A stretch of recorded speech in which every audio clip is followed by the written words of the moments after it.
Hello again everyone, Mary Rose here at Stitch Bliss Corner on Monday the 17th of February 2025 and I hope everyone is doing well and things are being kind to you and you're getting a little bit of stitching in. Sometimes that's the last thing you can get to, unfortunately. I think stitching, it's enjoyable, but it certainly takes a lot of time and it's a fairly slow process, isn't it? So it can be calming and soothing, but it can also be a little bit of a racking if you want to get something done in time for something, a special occasion or something like that. You can put the pressure on yourself, which is really not what stitching's supposed to be about. I was thinking about when I was a girl and how then, anyway, department stores were only really, well, it wasn't that they were just starting with mass-produced clothing, but, quite a lot of the garments they did have were pretty expensive.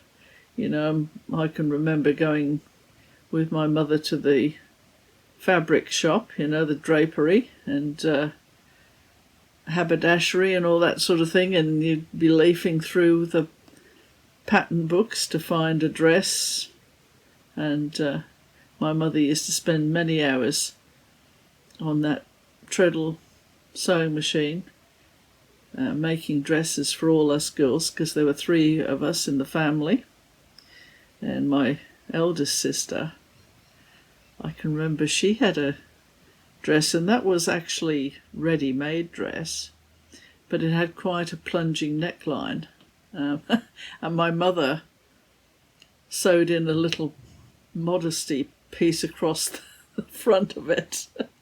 I'm not sure she was that. My sister was so pleased about that. I think she was about 17 at the time, but of course my mother was perfectly sensible in making sure that there was a line across the top there. It was like a bit of lace or something. And my eldest sister, still is quite beautiful. And my mother felt that there was no more encouragement needed as far as males being attracted to her. And but she used to make all our dresses. Anyway, I don't know what popped that into my head, but anyway, you're not here for that. You're here to hear what I've been doing with my stitching. And I thought I would update you now. I've got a few plans as well, so I'll let you know about those. Now, the last time I spoke to you, I was talking about a sampler that I was stitching, because most people who have watched my channel in the past know that I'm not much of a sampler stitcher. I mean, I have done a few, but I don't, I'm not a great fan. I think it's probably because there seems to be so many with houses on them, and I don't know, I think it's just the thought of stitching a great block of a house all the time. But then if you're a house enthusiast, I'm sure you get a great deal of delight out of doing that, you see. That's the point. You stitch what you like to stitch, the eye has to travel, And anyway, so this is the one that I was sharing with everyone that I was stitching. Now, this was given to me, and it was, I don't know how long the person had this particular piece, but it's probably quite a while. I think she got it from an op shop or something. And it's interesting because Pam from Just Keep Stitching, she's been stitching this one. So just by way of interest there. So anyway, I'll just show you what I did. Now, I did make some changes to this. Wait till I just show you here. Just here, and here, which you can't really see very well, but I didn't really like the stitching there. It's maybe I can, let me just take a photo and I'll see if I can show you better. Just get my phone here.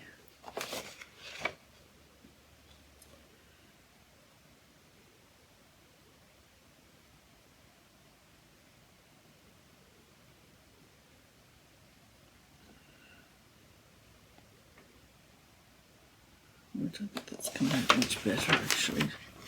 I'll just cut. You know, it doesn't show very well, but it's sort of, the stitches there, she's got sort of like, it's almost like satin stitch, and I just wasn't happy with the result I was getting. Now that could be because I'm stitching mine, or have stitched mine, on a 20 count Ada, and it's most likely that if it's on an even weave, you know, with a higher thread count, that it comes out looking less spaced out. It's hard to explain, but anyway, so I changed it anyway. That's the bottom line. Now I'll just show you the full sampler to begin with, and then I'll show you on my iPad. I've got a few close-ups just to give you an idea here. So there's the finished sampler. Now, as you can see, I also changed the verse as well, only because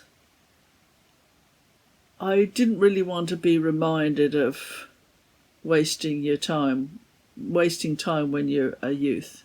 You know, because, I mean, it was a very good lesson. If you are young, it's a good lesson for you, because it says, "This needlework of mine can tell, I in my youth was learned well, and by my elders also taught, not to spend my time for naught." So it's you know, in past times that was quite a common thing with samplers, to put some kind of advice in there for youth, to improve their moral character and make them think about things. So I think from that point of view it's a very good verse, because I mean there is a lot of time spent for naught when you consider the you know, the mobile phones, or cell phones as they call them in America, when they're swiping right all the time or whatever they do. So, you know, and spend a lot of their time on, you know, young people on their phones. I mean, they even text each other in from different bedrooms and things, don't they?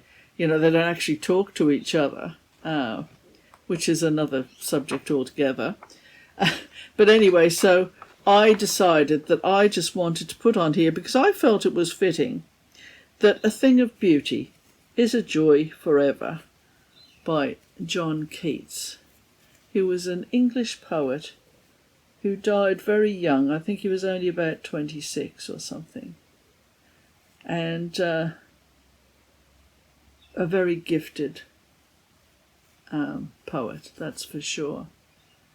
It's such a shame that when talent is taken so early, but he certainly made his life count.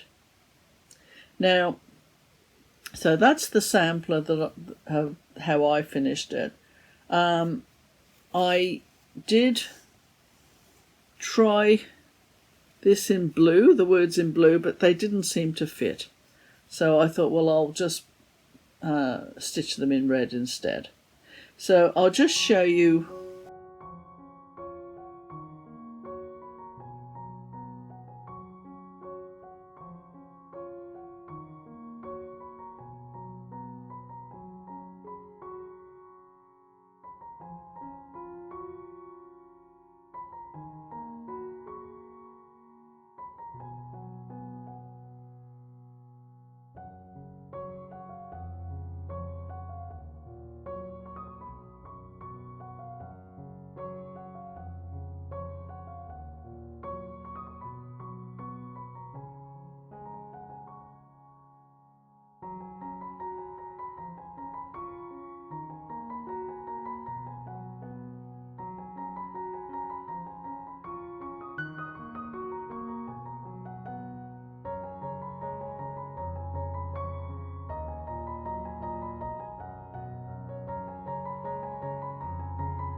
Now, I was going to mention something too. And actually there was, when I put the sampler on in the last video, Gigi Stitchin put a comment in underneath, which underneath the video. And I did ask her if I could read out some of her comment, which she kindly gave me permission. So thank you very much, Gigi, for allowing me to share this with everyone, because she actually knew Elsa. And she says, in part, regarding your Elsa Williams sampler, I lived in West Townsend, Massachusetts, where Elsa had her embroidery and needle arts school and her shop. The students stayed there for a week or so and had to dress up in evening gowns for dinner every night. It was very formal and elegant. 2 of my friends worked for Elsa in her retail shop, and they received free stitching lessons as a perk. One friend taught me cross-stitch and blackwork. This was in the mid-70s. What fun we had. And Elsa was a very elegant lady, she says. So how nice is that, to actually hear a personal detail about one of the designers. And she does sound like a very dignified lady to me. Very nice indeed. She probably would have heartily approved of this saying here. So it does say a lot about someone, doesn't it? How nice is that? And I'm sure she was a great influence on a lot of young women and girls about how to conduct themselves. I did see I remember when I was at school, this was a minister that was visiting the school, and he gave us a definition of a lady, and it went like, a lady is a woman or a girl in whose company a man or a boy wants to behave like a gentleman. Now that's a good little comment for a sampler, isn't it? Anyway, once again, thank you, Gigi, very much for sending me that comment. Now, I'll just show you a few close-ups of my interpretation here. I'll just show you where I made some changes to the sampler there, because remember I said I didn't really like the satin stitchy look for this particular fabric. I mean, I tea-dyed this fabric to make it look a little bit more aged, so it's not, you know how it looks really white there, it isn't, it's a sort of a tea-stained cream colour actually. I'll just go and see, there's an example of my gridding that I actually have the grids there, but I went over with cotton just to it was just easier to plot out when I was trying to work out what I was doing there. And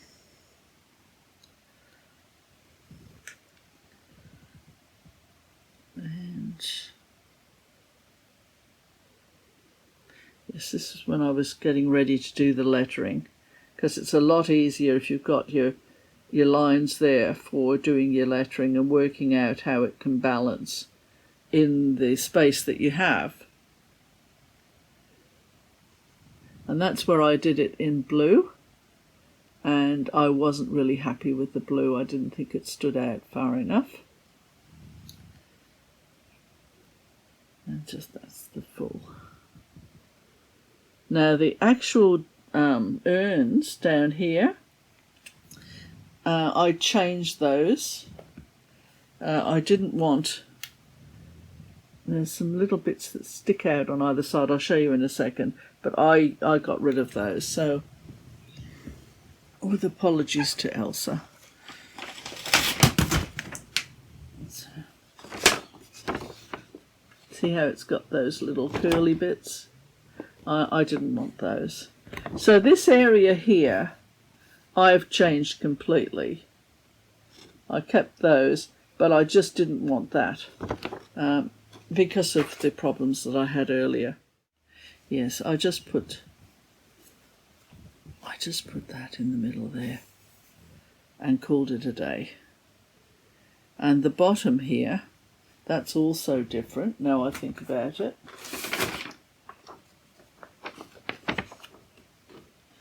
Because she has got there, which is NGT 1990. So that's the person that stitched this, their initials, I should imagine.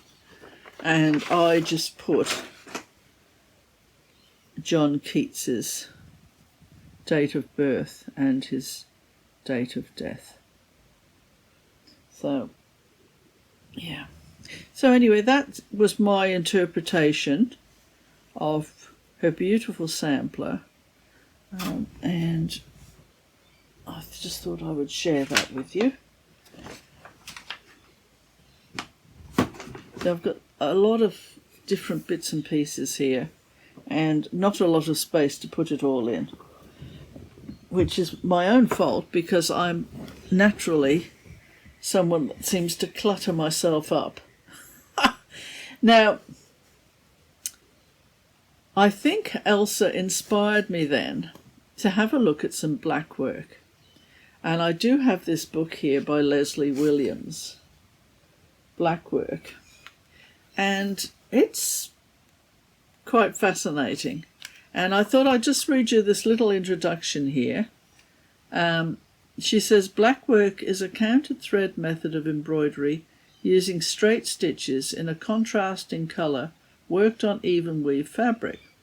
Now, even weave, although we call even weave, like high count even weave where it's all uniform, Ada is also an even weave. It's just any fabric that is even in its stitch count and everything.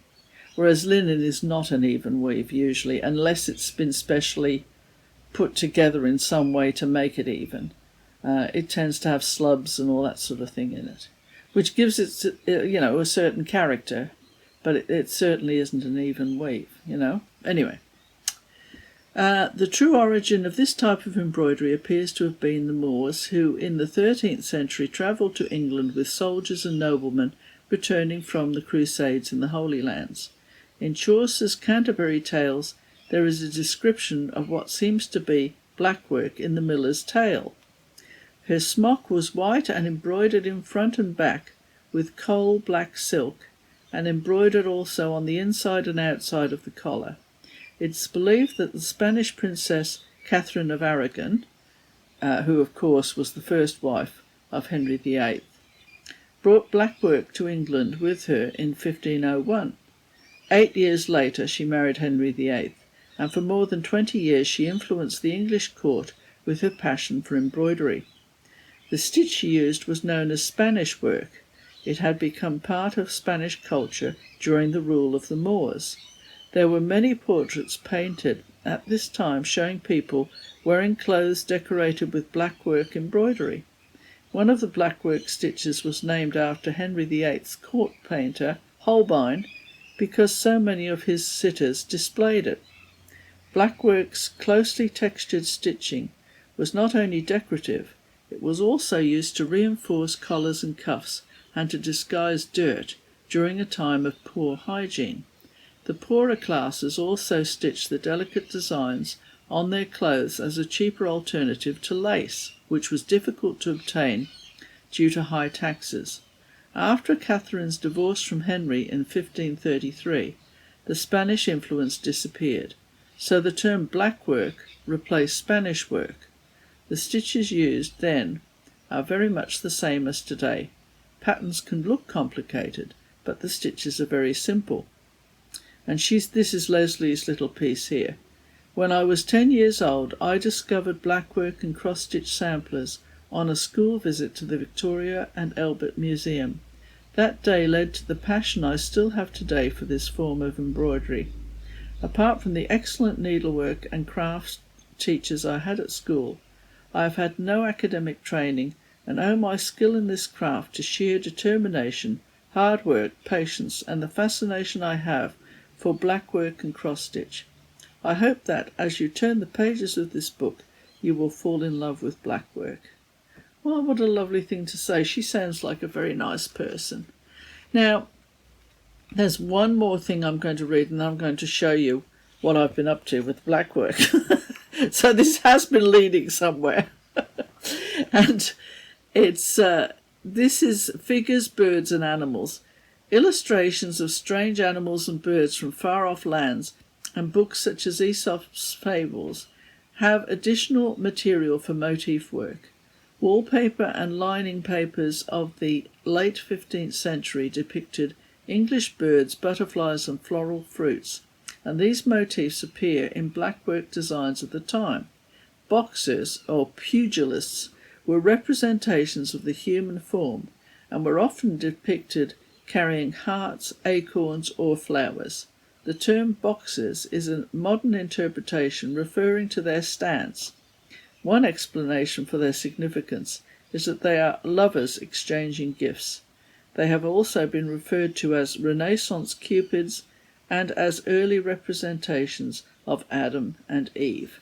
So I'll show you those now, those little figures, because I did use them. And there they are, they're these figures here.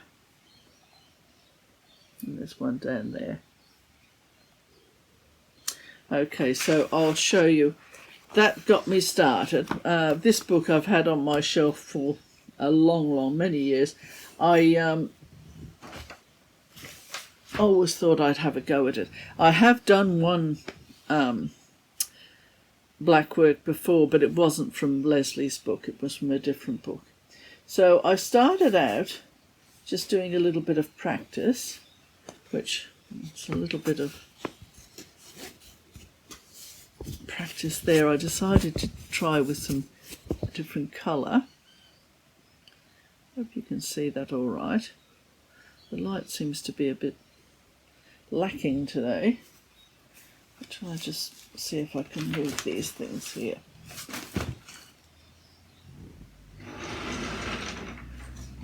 Get a bit more light on here.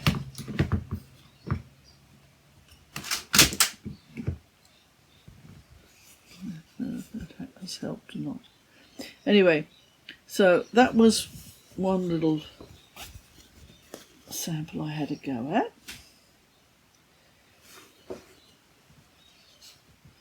There's flowers.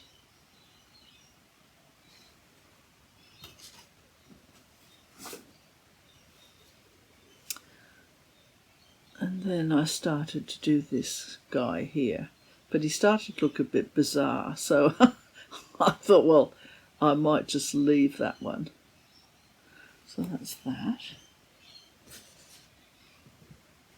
And here's another little bit of practice from her book.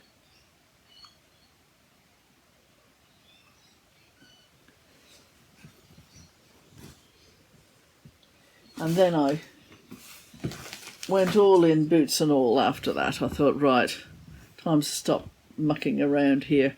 Let's get some runs on the board. So, so this is what I ended up doing. Now I'll just go through. And these are all little animals and things and flower designs that you can lift out of her book, and you can just create your own sampler.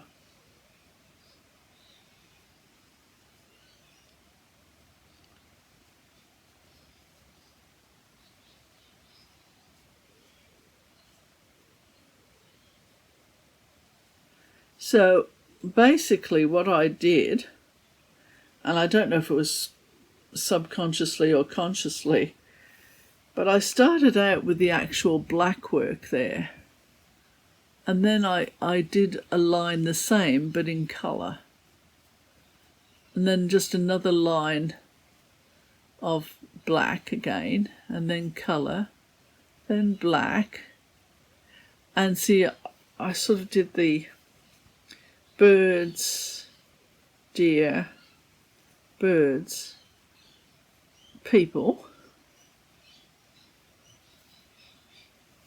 And a line of black again, animals, and finished off with flowers. So now in her book,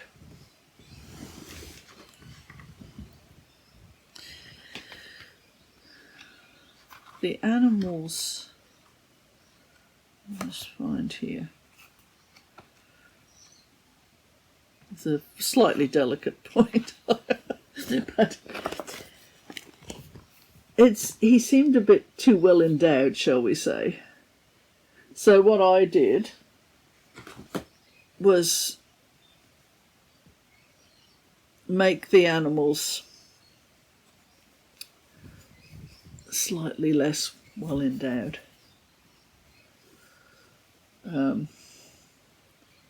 But that's just something I did because she probably lifted it from the actual traditional design, and that's how it was. So she was being true to the, you know, the image. But for me, I just wanted to make it a little less about, you know, like that. Because I should imagine most heraldry did rely a lot on masculinity and power and strength. You know, that's fair enough. And then I just did my border, which I just, as the mood took me, I basically put that together.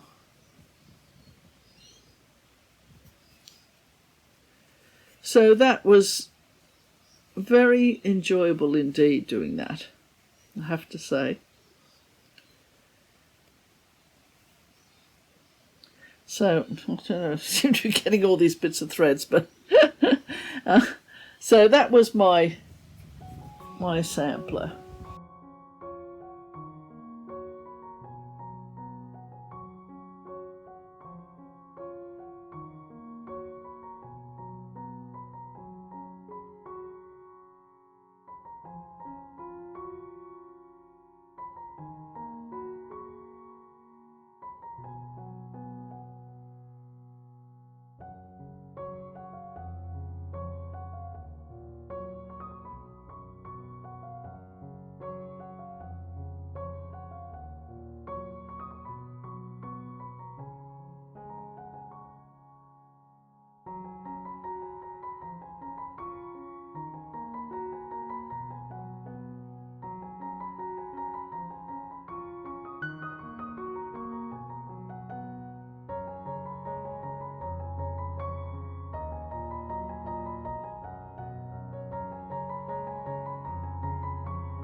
And her book is very good for that, because you can lift out all these different...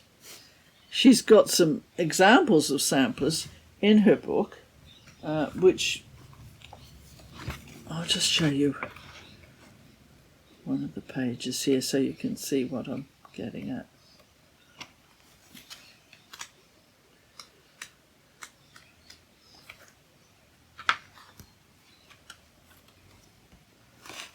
There's one of hers. So, I mean, the sky is absolutely the limit when it comes to this book. It's absolutely marvellous.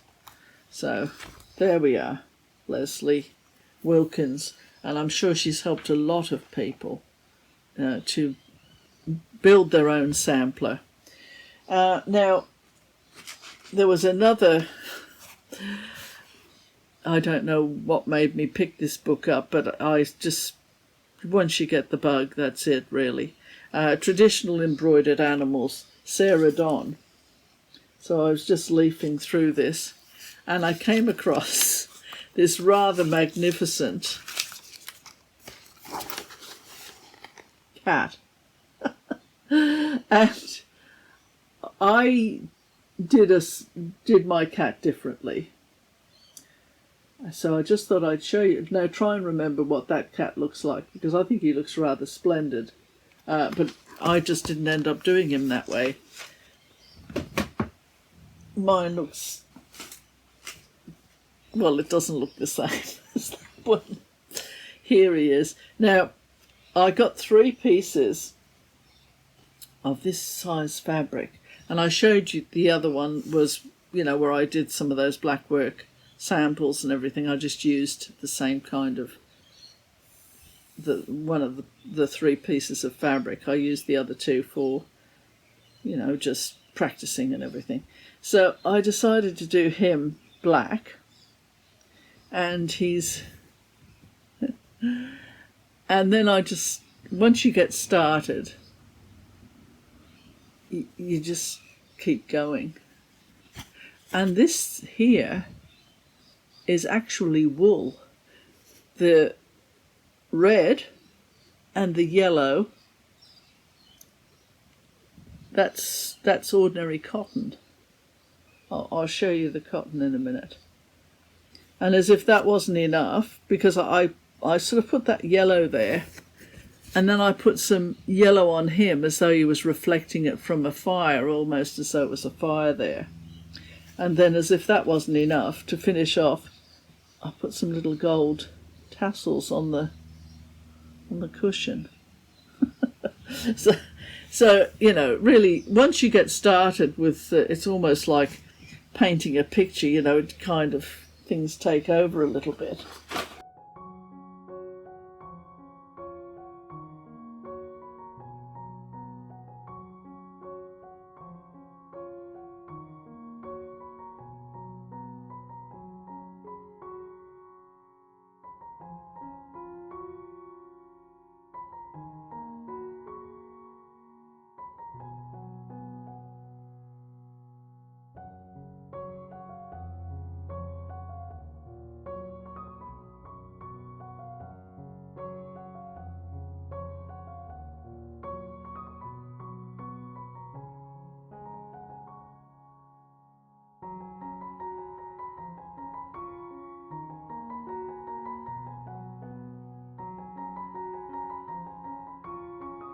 Now I'll just show you.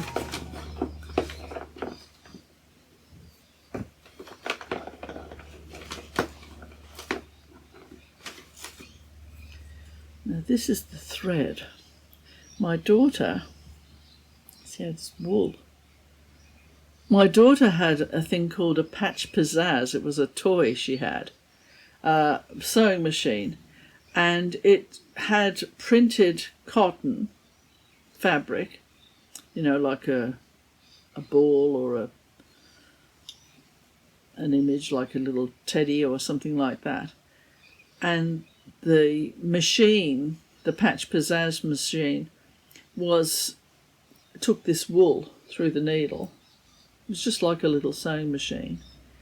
And that punch needle, how it's got the loops? Well, that's basically what that machine did. It just made little loops so you made the picture. And so these are the threads that were left over from it. So I used wool. So this thread here, and the black is wool as well, it gave it that thicker look. And then I just used ordinary sewing cotton for the background. So that was, you know, just a bit of fun. What I will do with this is anybody's guess. Probably go and just sit somewhere. But it was more the process, really. And, yeah. Victorian cat. So that's that one. Oh, now also, I'm not, you know, I don't do prairie schooler type thing. I mean, I have a look, you know, because I do like the Santa, you know, the Santa designs they put out every Christmas. I do like to have a look and see what their latest one is. But there was one particular one that did take my imagination, and it's this one here. I just find it really amusing the way they're the north wind, and they're all hanging on to him and hanging, you know, and his beard flying.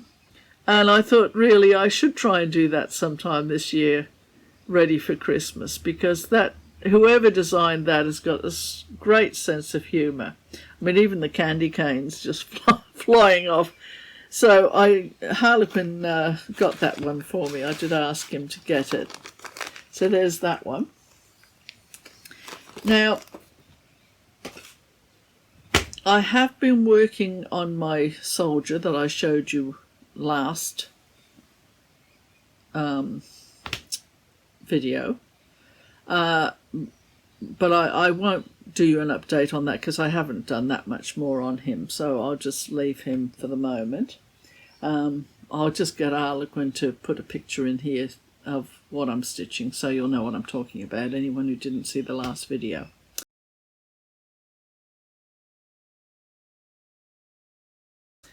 Now, my imagination has been caught up once again by an Artecy design that I have had for quite some time, and I got it about the same time as Scout up here. Scout. And it's by Mark Keithley, this one. That one isn't by Mark Keithley, it's by a different artist.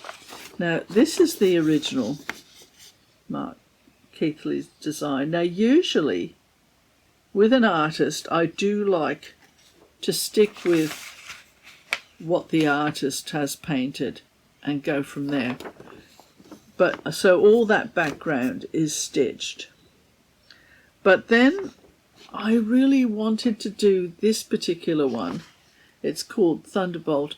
I wanted to do him on a more dramatic background. So I got to looking for some fabric. And Harlequin found, he goes looking, naturally enough. He found some fabric that he thought was really nice. And it was this fabric here.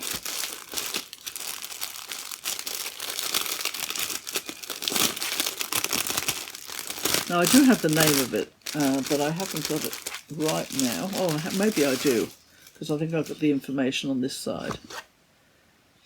Oh, no, that's just the information from the what to do when you get printed fabric. Always keep your hands and work area clean while stitching.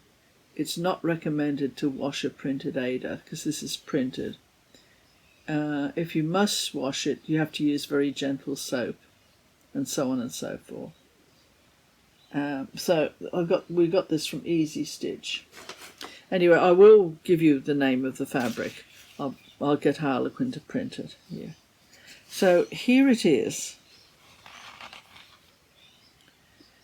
Now it's going to be a fairly tight squeeze actually to fit it on there. So we wanted to get an idea of what this would look like. So what I did, Harlequin printed the picture out and we sat it on top of the fabric. So there's Mark's original there, which is beautiful, there's no doubt about it.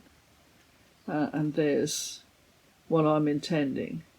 Now, if I start and it's not working, I'll just stitch Mark's background. That's no problem at all. I hope he doesn't mind me indulging myself there. But anyway, so there is the printed fabric. So I'll just turn it the other way so you can see it. So that's what I'm intending on getting started. So I thought I'd better show you the fabric before I start gridding it, because you won't get to see what the fabric looks like if I've got my grids all over it. I've got some card here already for the threads. I'll put holes in, punch holes in, and put all the symbols on there. So I'm getting ready, and I actually stitched around the edge there. That's my blanket stitch there. Now, what else have we got? Just see, it was such a mix today.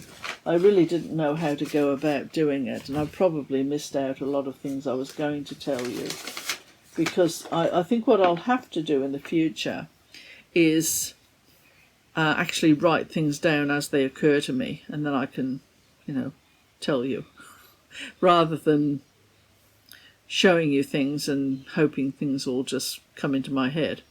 But I did use this little hoop for parts of the sampler, because, when you're getting near the edge, and it was very helpful for that. So those little ones can come in handy. Now, what else have I got? I haven't got much more here, you'll be happy to hear. I was thinking, and I did mention that I've stitched Angel of Dreams this year, and for a person, and I'm going to do, I made variations on that, and I'm going to try it now in, maybe for Mania, I'm not sure. This is the Angel of Dreams here. And with the other one that I stitched, I used a different fabric other than Marilyn Levitt Emblem's suggested fabric. And I actually, we got the original fabric now. And see, this is a linen, but it's an even weave.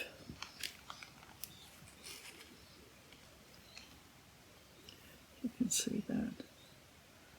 So this is the colour that Marilyn suggested. Now when I say even weave, it is a little bit, I don't know how you describe this. Well, it's typical linen, it has a mind of its own. It creases up. It's a very strange thing to be stitching on in some ways. But in other ways, it does have its own character, and I'm sure it'll look very nice. Now, I'm going to try and stick as closely as I can to Marilyn's design, unlike the other one that I did, or the other version I did of her design here. The only thing is, I do not do beads. I just don't like them. They don't appeal to me in the slightest. And there are beads on this particular design. So what I've decided to do is just get as close to the bead colour as I can in metallic threads, and put those in instead. Because I just think that's probably the best way for me. I would like to do it exactly the same as Marilyn's, so that you can see what it would look like. But at the same time, I'm just not doing the beads. So I do, that's just me. I do have that little streak in me. So, but other than that, it's going to be pretty close, because I'm going to try, as I say, to do it as closely as I can. Now, just to finish off, one little suggestion for framing, which I have shared before, but it reminded me because my daughter gave me all these washi threads.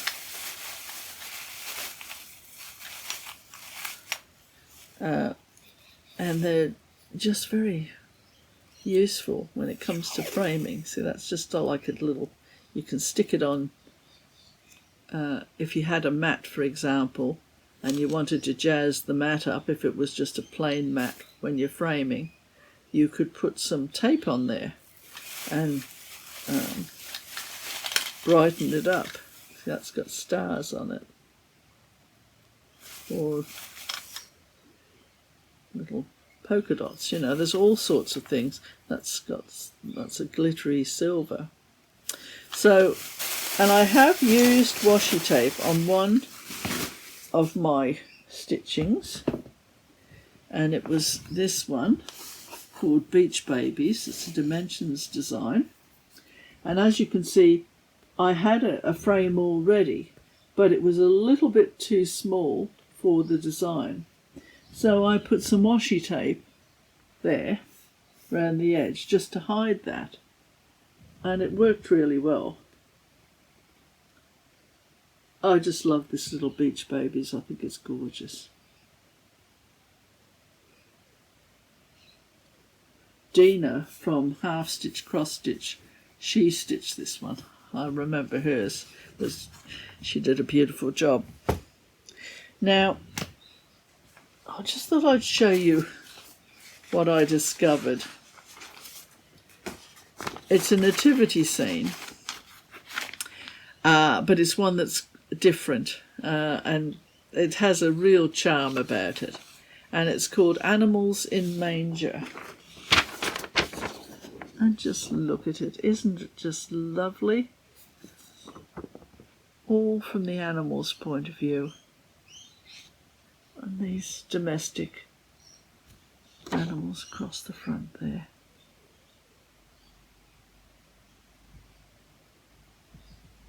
Angie Coleman Designs. And Harlequin was kind enough to print out. This is the actual image. It's closer up for you. But this is definitely on my list. And here's the stitched version. Just thought you'd like to see that one. Right. Well, that brings this video to a close. And I think I've worn myself out. So until I see you next time, I wish you well for the coming months. Maybe I'll get back to you just before Mania if I decide to do that Mirabilia Angel of Dreams for Mania. Well, you know, we'll see how we go with that. But either I'll do that and tell you, oh, you know, I'm doing a video a bit later to update you on other things, or I'll do one just before, and we'll just have to see how things pan out. We've got a few plans here for this year. We're thinking of putting in an extension on the back of the house. So, but, you know, who knows. I think builders are in quite a demand because we've had some flooding and different things in different parts of the country, and there are only so many tradesmen and builders to go around, so we'll just have to see how things pan out anyway. You know how things go, you might make a few plans, but they don't always come out the way you think they might, or something gets in the way. So we'll just have to see.